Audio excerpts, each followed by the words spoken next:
c'è più, ora bisogna parlare di riaperture, così il governatore Zaia in diretta da Marghera. Il Veneto deve ripartire e condivide l'intervento di Bonaccini, sia 1.000 euro per medici e sanitari.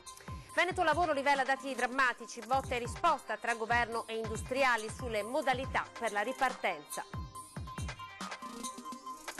Prima Pasqua senza turisti anche nella nostra regione, il comparto attende il prossimo decreto, intanto l'assessore Caner definisce le regole per gli alberghi Covid, dovranno assicurare un servizio completo. Imoco Bolley perde il suo tifoso numero 1, è mancato Paolone Sartori a fine marzo, era risultato positivo al coronavirus. Sarà il Camposanto di Sant'Andrea il primo cimitero per le vittime del coronavirus. Si tratta di un obbligo di legge, dice il sindaco. Vittorio Veneto è il primo comune ad applicarlo. La polizia locale di Treviso chiarisce ogni dubbio dopo le polemiche. Da martedì i lavoratori di manutenzione del verde possono lavorare, lo aveva ribadito anche il governatore Zaia. 7 case di riposo trevigiane hanno aderito all'iniziativa che attraverso un'app mette in comunicazione gli ospiti delle case di riposo con i loro familiari. Buonasera, ben ritrovati a tutti voi in diretta come sempre, questa è l'edizione trevigiana dei nostri notiziari. Allora nell'apertura vi diamo il bollettino dell'azienda Zero, abbiamo il numero dei casi attualmente positivi nella regione di Covid-19 e ovviamente nello specifico quelli che riguardano Treviso e provincia. Intanto il conto è aumentato di 153 nuovi casi positivi in tutto il Veneto rispetto al bollettino emanato questa mattina. Erano 10.497, sono 10.497 i casi attualmente positivi in tutto dall'inizio dell'emergenza. I casi di positività a Covid-19 sono 13.086, ripeto, più 153 casi, mentre sono 18.553 le persone che si trovano in isolamento. Dobbiamo registrare purtroppo 24 nuovi decessi nella giornata di oggi e abbiamo anche il numero nello specifico che riguarda le case di riposo. Ci sono stati 4 decessi nelle case di riposo trevigiane, 3 nella struttura di Ormelle e 1 nella struttura di Vedelago. Dunque 4 nuovi decessi purtroppo da registrare nella giornata di oggi per quanto riguarda il trevigiano. E adesso subito alle parole del governatore Zaia, che ha parlato di ripartenza e poi ha anche identificato la necessità di un nuovo riconoscimento economico, soprattutto per medici ed infermieri. Non bisogna essere ipocriti, prendiamo atto che il lockdown non c'è più. Scrivetela sta roba.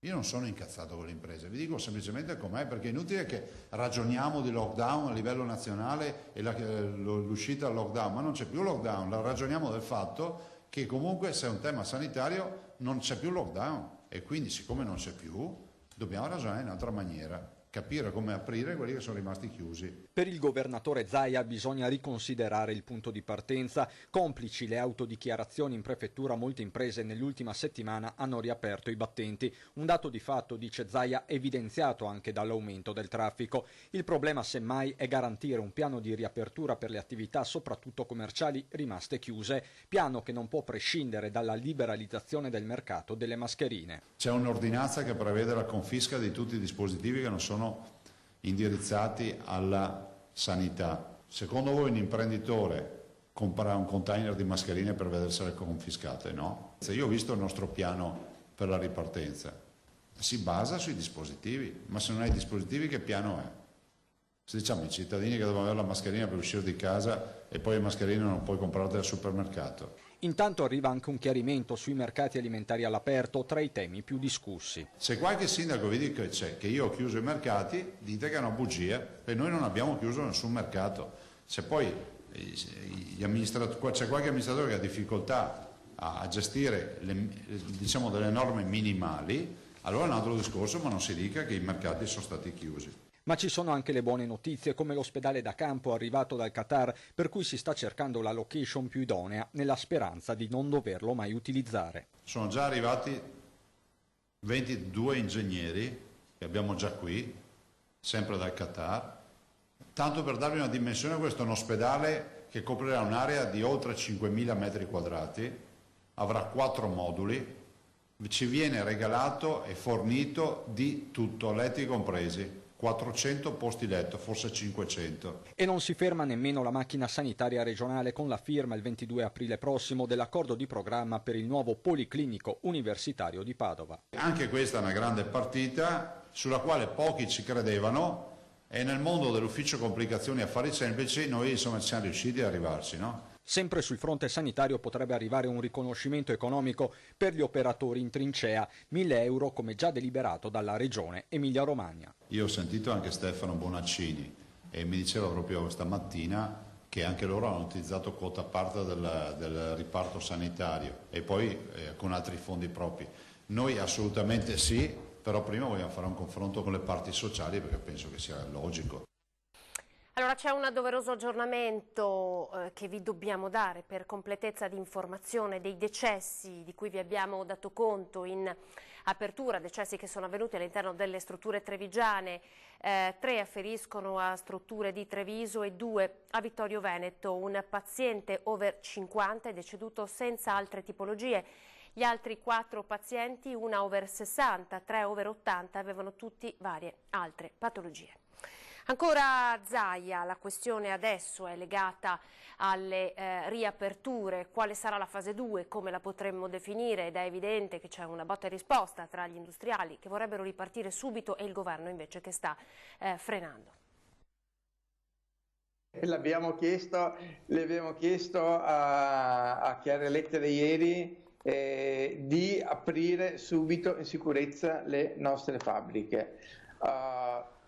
E la seconda cosa che gli chiederei, che è molto importante, di lavorare anche in questo momento e soprattutto di usare questo momento per abbattere alcune barriere burocratiche del nostro Paese. Queste le 2 richieste di Confindustria Veneto al governo nelle ore in cui si sta decidendo la strategia da adottare dopo la Pasqua. I decreti governativi del resto sono in scadenza il 13 aprile e le categorie guardano a questa data con speranza. A rischio, confermano, ci sono gli stipendi ma anche i rapporti con i fornitori stranieri, fondamentali per i distretti veneti che vivono di export.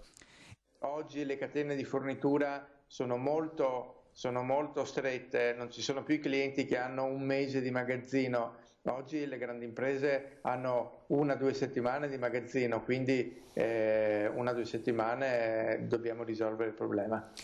E agli industriali risponde il ministro per gli affari regionali Francesco Boccia. Il governo ha le idee chiare e dice: dobbiamo mettere in sicurezza la salute degli italiani. La frenata di Boccia, ma per l'assessore regionale al lavoro Donazzan la scelta non deve essere tra salute ed economia. Possiamo permettere ovviamente di andare a fare la spesa.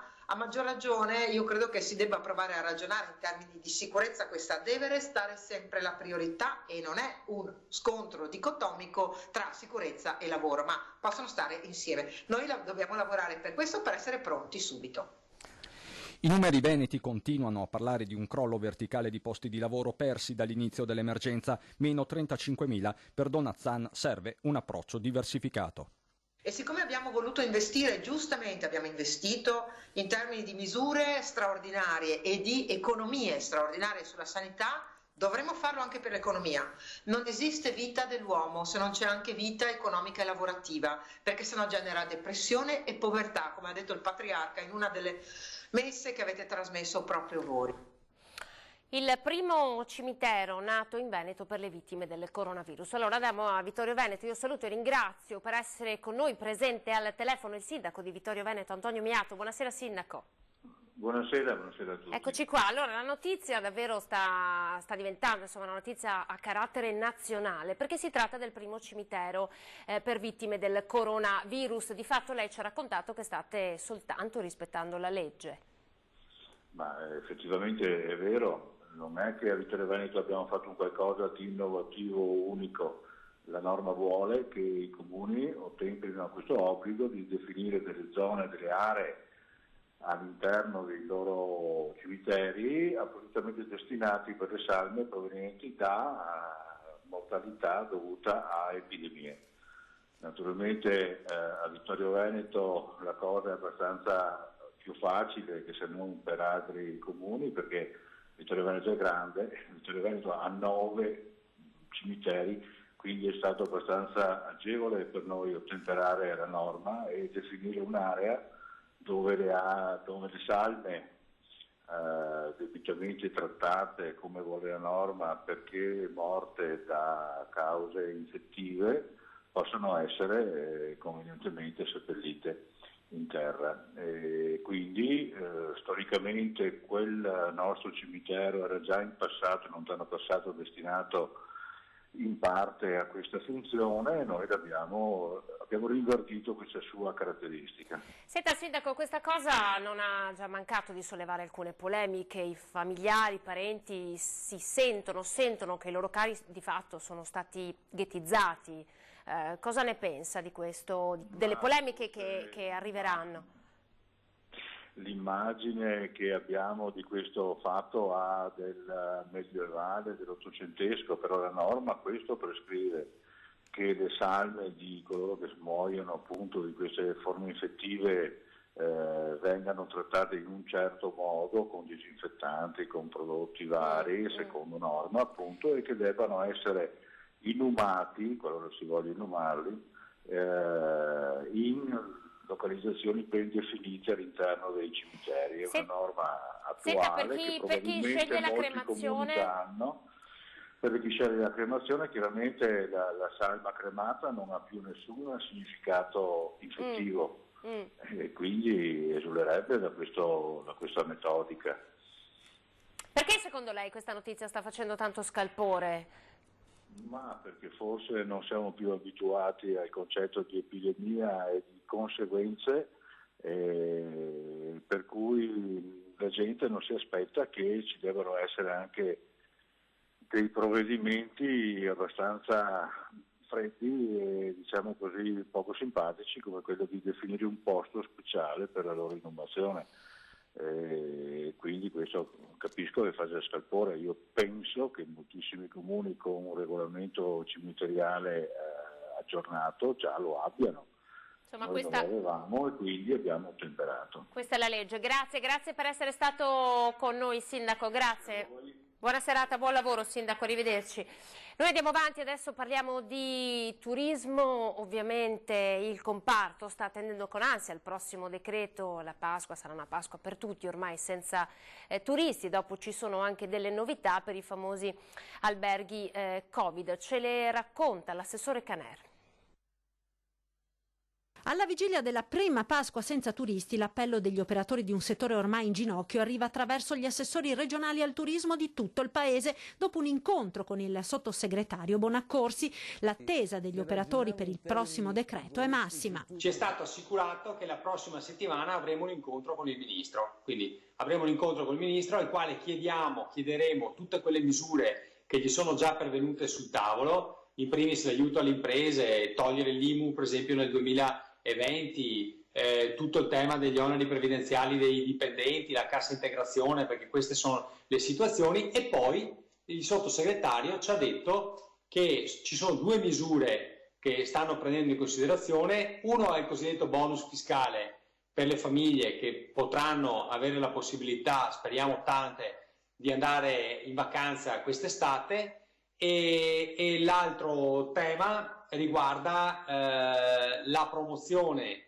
che verrà fatta nel mercato domestico per la stagionalità estiva. Altra questione affrontata con gli albergatori è quella dell'utilizzo delle strutture per ospitare i pazienti positivi al coronavirus che non necessitano di ricovero ospedaliero ma di isolamento per il periodo di quarantena. Ora in Veneto agli albergatori che mettono il proprio hotel a disposizione si chiede, a fronte di un pagamento aggiuntivo, un servizio in più. Invece di avere l'involucro vuoto, senza servizi, mi è stato chiesto dalla Protezione Civile e dalla Sanità di avere invece il servizio completo. Cosa significa? Significa che l'albergatore deve fornire tutti quei servizi legati alla camera, quindi al cambio lenzuola, alla sanificazione delle stanze e anche ai pasti. Però è stata resa necessaria questa modifica perché mi dicevano che altrimenti avere personale sanitario che ora è tutto impegnato nel Covid-19 e non solo, anche a tutte le altre funzioni che gli ospedali ordinari stanno svolgendo, prendere del personale per portarlo a fare del servizio all'interno degli hotel, diciamo che poteva essere un problema, quindi si preferisce pagare di più ma avere il servizio completo da parte dell'albergatore. L'Imoco è in lutto, è mancato Paolone Sartori, il tifoso numero 1 della squadra, una persona straordinaria, così l'hanno definito. Allora un breve ricordo, si era ammalato di coronavirus a inizio marzo. Il segreto qual è? Rispettare gli altri, qualsiasi sia un risultato, cercare di portare sempre questo rapporto di amicizia e di rispetto e poi che vinca il migliore. Sempre con il sorriso amava l'Imoco, capultras, tifoso nel sangue ma di quelli leali e corretti, difficili da trovare. Non ce l'ha fatta Paolo Sartori, conosciuto da tutti come Paolone, 58 anni. Era risultato positivo al Covid-19 le scorse settimane. Poi, negli ultimi giorni, le sue condizioni sono peggiorate. Oggi il suo cuore ha smesso di battere. Oggi perdiamo uno di famiglia, un caro amico, un parente stretto, un pilastro dell'Imoco Volley. Così scrive in un post su Facebook la società. Coach Santarelli ha la voce rotta dall'emozione parlando di Paolone. Per noi è un giorno davvero difficile, per tutti noi tifosi di Conegliano, società, club. Perdiamo oggi una persona straordinaria, una che faceva parte, come abbiamo detto tutti quanti, della famiglia. Sembra una frase scontata, ma è vero, è reale, è così. Lui c'è sempre stato.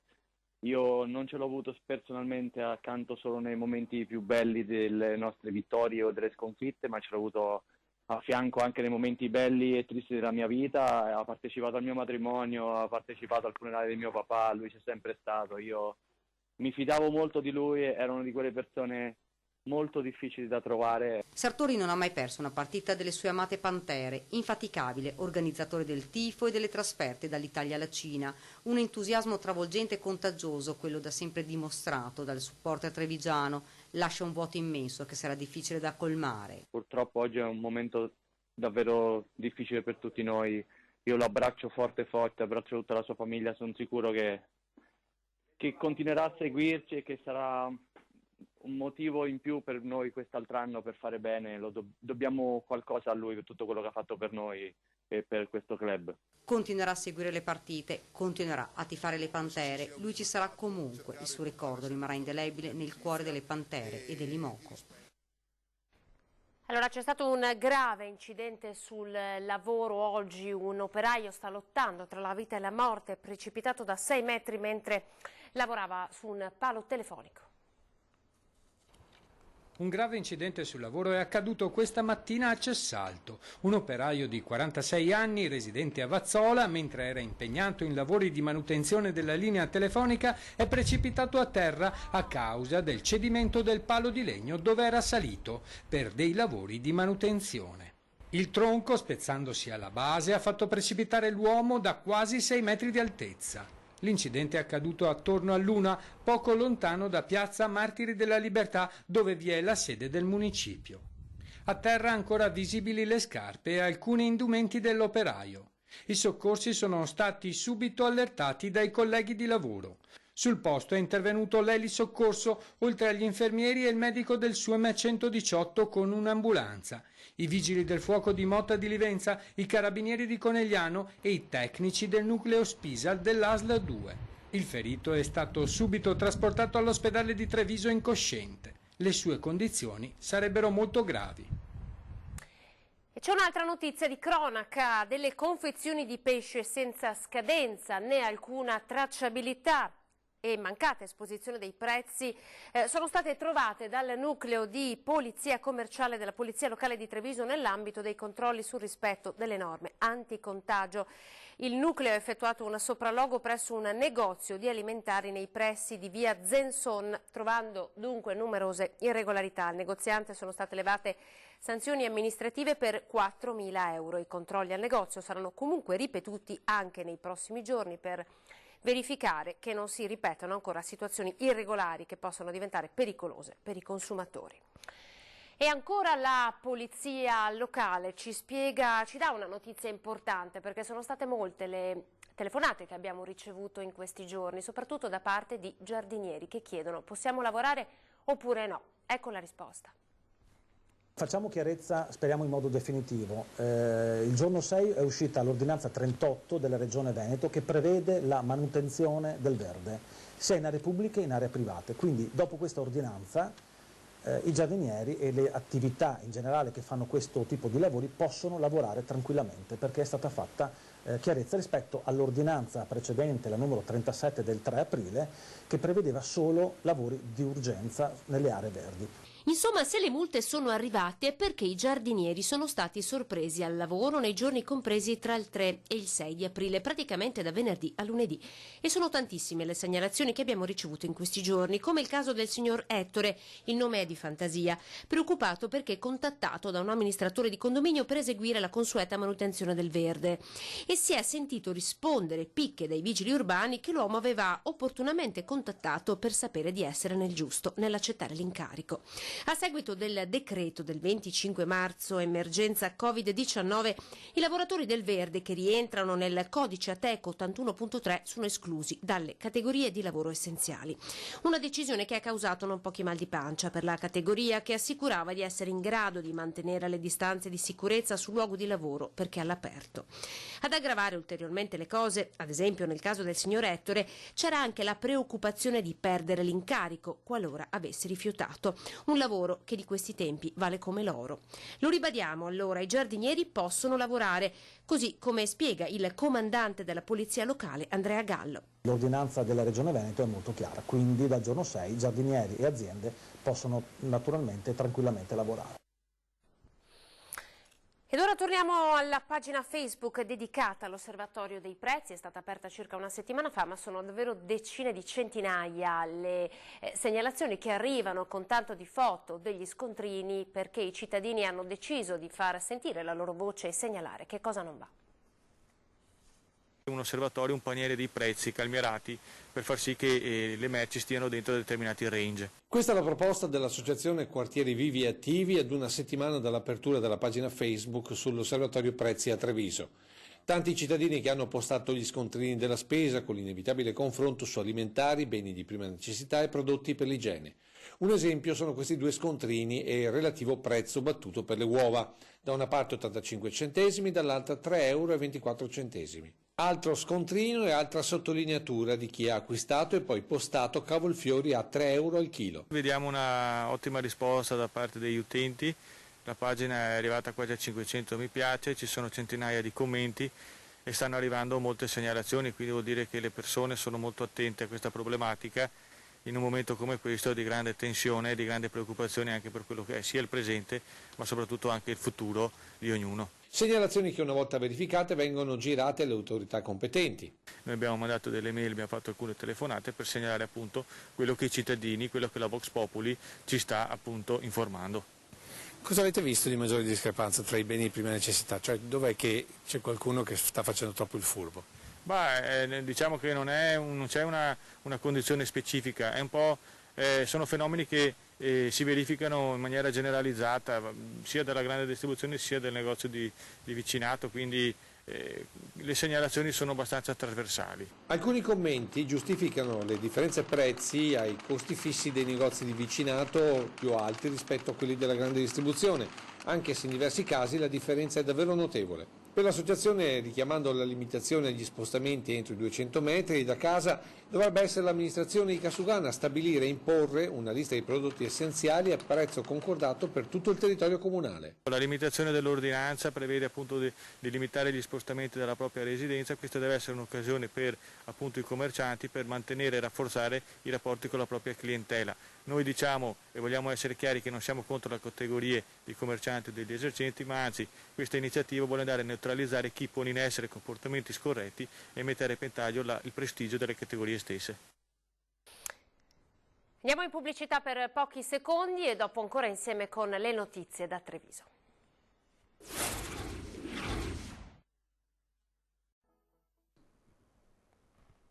Eccoci di nuovo insieme, adesso con le immagini ci spostiamo a Villorba dove Silvia Barbisan è diventata assessore al bilancio. La nostra intervista al sindaco Serena. Il problema non sono le calze, il problema è il messaggio che passa. In questo momento non possiamo fare ciò che vogliamo. Chiaro il sindaco Marco Serena nell'annunciare il ritiro delle deleghe all'oramai ex assessore al bilancio del comune di Villorba. Questa mattina ho revocato la nomina ad assessore a Silvia Barbisan. La ragione è connessa alle dichiarazioni che l'assessore Barbisan ha rilasciato su un social network, dichiarazioni che reputo incompatibili con l'atteggiamento e il comportamento che ci si attende da un pubblico amministratore. Sotto accusa questi post di ieri pomeriggio legati al divieto di movimento per l'acquisto di un paio di calze con relativi commenti sull'operato del Presidente del Consiglio, del Governatore del Veneto e del Prefetto di Treviso. Testi che l'autrice ha definito libera espressione democratica, ma che hanno raggelato il sindaco. Sicuramente non me l'aspettavo soprattutto nei toni e con la tempistica, perché qualche obiezione può anche essere sollevata rispetto ai provvedimenti che sono stati assunti a titolo personale, ma appunto proprio perché siamo pubblici amministratori dobbiamo essere i primi a dare l'esempio. Un fulmine a ciel sereno per il sindaco che aveva personalmente scelto la sorella del consigliere regionale della Lega Riccardo Barbisan, affidandogli un assessorato importante come il bilancio. Marco Serena ha sottolineato che non c'è stato nessun intervento né del governatore Zaia e nemmeno del prefetto Laganà e che l'assessorato ora è di competenza del sindaco, almeno fino alla fine dell'emergenza contagio. Peraltro l'assessore Barbisan con le sue esternazioni è andata palesemente in contrasto con la linea che l'amministrazione comunale di Villorba ha deciso di assumere dall'inizio della crisi, e quindi una puntuale opera di informazione alla cittadinanza e di raccomandazione a rispettare le indicazioni che venivano man mano fornite dalle autorità competenti. Attività penale quasi del tutto bloccata, il rischio ovviamente è di accumuli di procedimenti giudiziari. Abbiamo intervistato l'avvocato Stefano Pierobon. Il rischio è chiaro che alla riapertura i procedimenti giudiziari da smaltire siano talmente tanti da mettere in crisi il sistema. La proroga della chiusura dei tribunali a maggio preoccupa non poco anche i legali, una situazione di quasi totale stallo. Diversi magistrati approfittano di questa pausa per redigere sentenze, quindi certamente l'attività va avanti, ma questo riguarda soprattutto l'attività del contenzioso civile. Molte altre attività, le esecuzioni e l'attività penale vivono molto di udienze e di attività di tribunale. In particolare il penale, che è la materia di cui mi occupo, è di fatto quasi bloccata. Tutto fermo, salvo ovviamente per le emergenze. Fino all'11 maggio tutto fermo.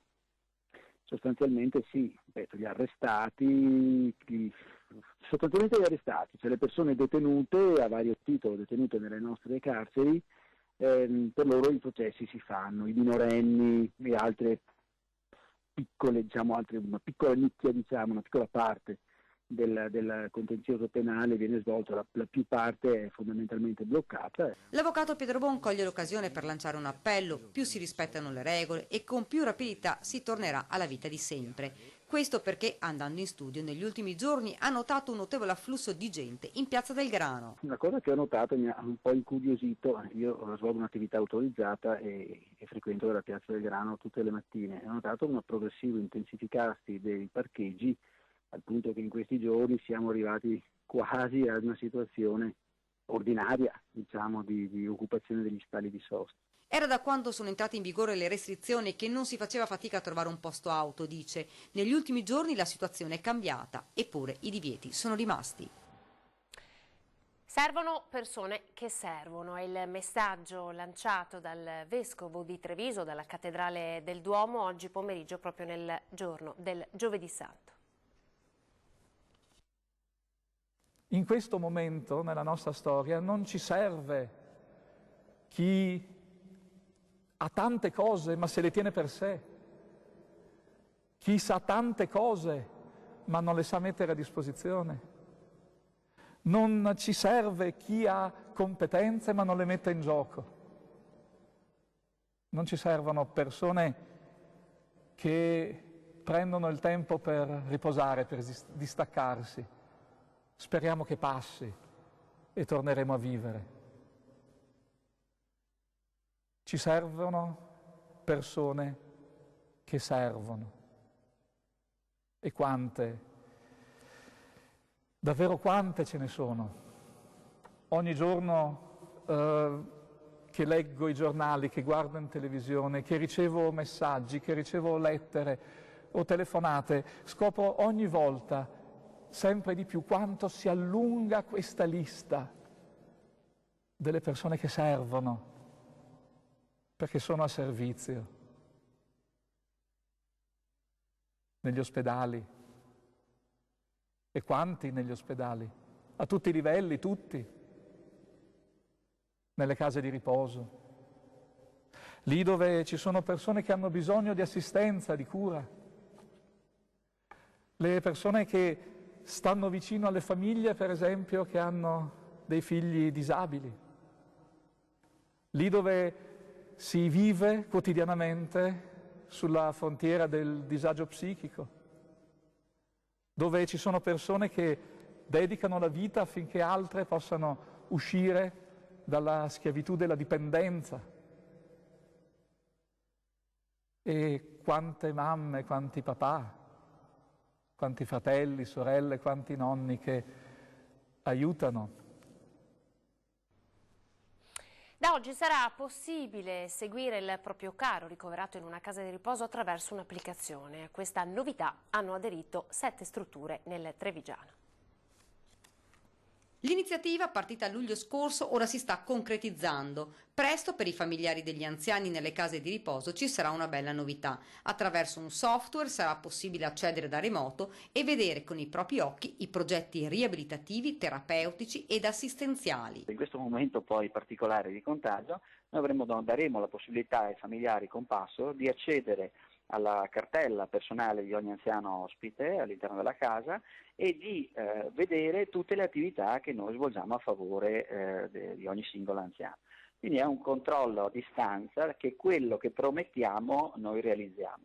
Nella cartella di ogni ospite ci saranno dei video con le attività svolte. In modo tale che il familiare possa in qualsiasi luogo andare dentro la cartella personale e guardare tutto quello che la casa tende a fare a favore di ogni singola persona. È una bellissima iniziativa secondo me. A questa iniziativa, oltre alla casa di riposo Tomitano e Boccassin, hanno aderito almeno 7 strutture della Marca, tra le quali anche Isdra di Treviso. La cosa interessante a mio parere è il fatto che il parente può vedere la cartella utente dal punto di vista sanitario, cioè le cure che vengono fatte al proprio caro, non so se viene fatto fisioterapia o le varie relazioni. Ecco, questo è estremamente interessante perché vuol dire coinvolgere maggiormente i familiari sulla cura che viene effettuata al proprio caro in casa di riposo. Una piattaforma che ovviamente andrà avanti anche dopo l'emergenza Covid-19. Lezioni di danza a distanza è l'iniziativa di una scuola di danza del Trevigiano per far sentire i giovani ballerini meno soli in questa difficile fase di quarantena.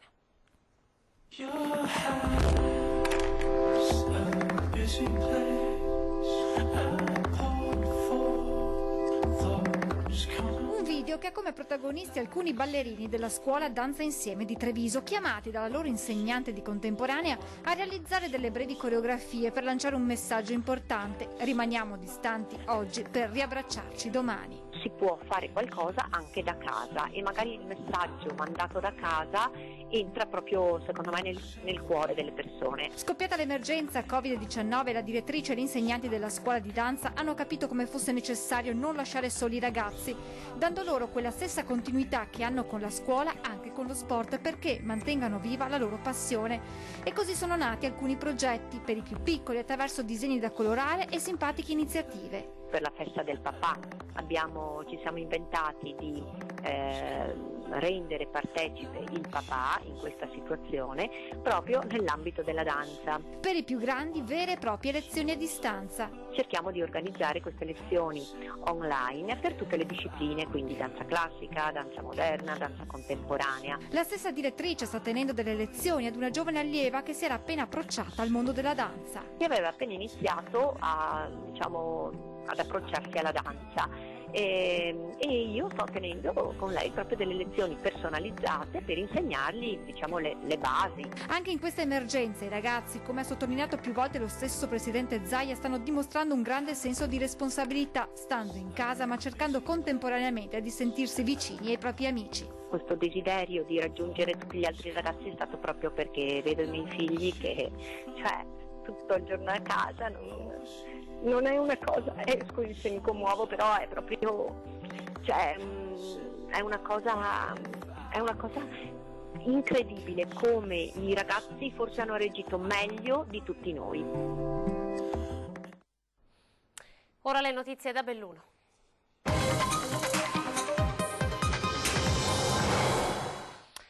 Annunci i fatti senza modificare norme e strumenti. Lavoratori e imprese in confusione. Dagli stati generali dei consulenti del lavoro arriva una mozione appello al governo contro le inefficienze del sistema.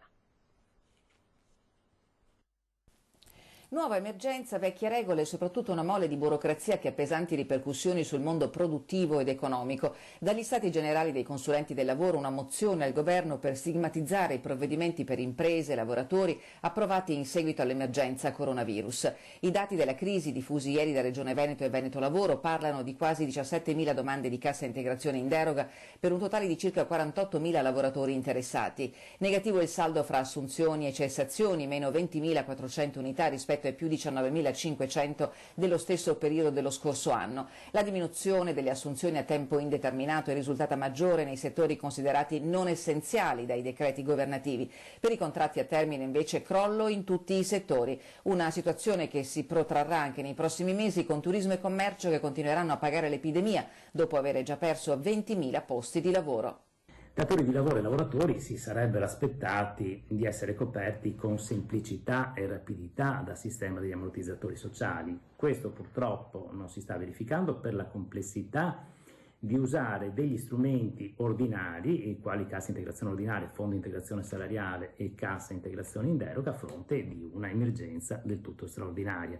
Data la straordinarietà ci saremmo aspettati un unico strumento e un'unica procedura, dice il presidente dell'Ordine dei Consulenti del Lavoro della provincia di Belluno e coordinatore regionale del medesimo organismo. I problemi si verificano proprio attraverso l'uso del sito INPS, in quanto far passare attraverso lo stesso canale una moltitudine di soggetti ha creato delle difficoltà proprio nell'operatività del sistema. Da qui la richiesta al governo di istituire una task force governativa che veda al tavolo anche i consulenti del lavoro per redigere un piano strategico per contenere ora gli effetti negativi e per ripartire poi con efficacia una volta finita l'emergenza. Non vogliamo lamentarci né difendere un presunto status quo, chiosa Megali. Chiediamo meno burocrazia e tempi più rapidi per poter dare in velocità risposte alle aziende che in questo caso sono sinonimo di risorse e di prospettive.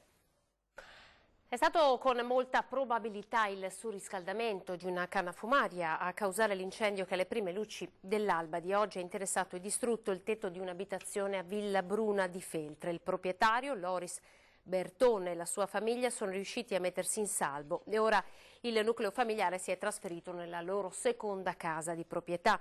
Sul posto hanno lavorato i vigili del fuoco, impegnati fino alla tarda mattinata. Per i rilievi sono intervenuti invece i carabinieri. Di tutt'altra origine pare invece il Rogo, che nella tarda serata di ieri ha mandato in fumo 3 cassonetti della raccolta della carta nell'area ecologica di Pedavena. I vigili del fuoco sono intervenuti per spegnere le fiamme insieme ai carabinieri del Norma di Feltre che hanno avviato le indagini. L'incendio ha danneggiato anche la recinzione di una vicina abitazione. Ed ora parliamo di scuola, perché in tempo di coronavirus cambia pelle anche il doposcuola. Andiamo a vedere l'esempio di Feltre.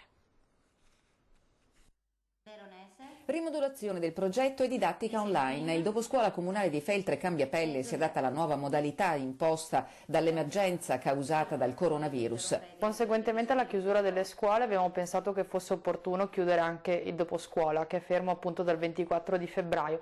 Ci siamo presi questo tempo per pensare un po' a quale potesse essere l'offerta in questo momento migliore per continuare a seguire i ragazzi che frequentano questo doposcuola. Ed è stato così che in collaborazione con la cooperativa Sumo che gestisce il doposcuola il servizio è stato ripensato per le ragazze e i ragazzi residenti del comune di Feltre che frequentano la scuola secondaria di primo grado. Abbiamo trovato la piattaforma più giusta per poter dare la possibilità ai ragazzi che hanno partecipato di continuare a partecipare al doposcuola in una maniera un po' differente, che guarda molto anche alle loro skills personali, ma in modalità online. Con il finanziamento concesso da Fondazione Cari Verona al progetto Una comunità a sostegno della famiglia, il servizio dopo scuola è potenziato anche con una specifica attenzione agli alunni con certificazione DSA, disturbi specifici di apprendimento, che più degli altri stanno maggiormente soffrendo della chiusura delle scuole e dello stop imposto a tutte le attività formative dallo scorso 24 febbraio. Siamo estremamente contenti di poter continuare l'esperienza, ma soprattutto anche di sperimentare questa nuova modalità online, che non si fermerà soltanto a un accompagnamento per l'esecuzione dei compiti che vengono dati comunque anche attraverso la didattica a distanza, però anche proprio per tirare fuori quelle che sono un po' le loro particolarità, quelle che sono le loro caratteristiche e anzi per fare in modo che accrescano. I ragazzi che hanno aderito al progetto al momento sono 13, di cui 5 certificati DSA, divisi in 4 gruppi, ad ognuno dei quali saranno dedicati 8 incontri in aprile e 8 incontri in maggio, per un totale di 80 ore in presenza, valutate come 160 ore in modalità online. Una nuova sfida sia educativa che sociale. E adesso il consueto spazio ai vostri messaggi, alle vostre fotografie. Andrà tutto bene.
È tutto per questa edizione di TG Treviso, vi lascio le previsioni del tempo e poi l'ultima parte dell'edizione straordinaria. Grazie, arrivederci.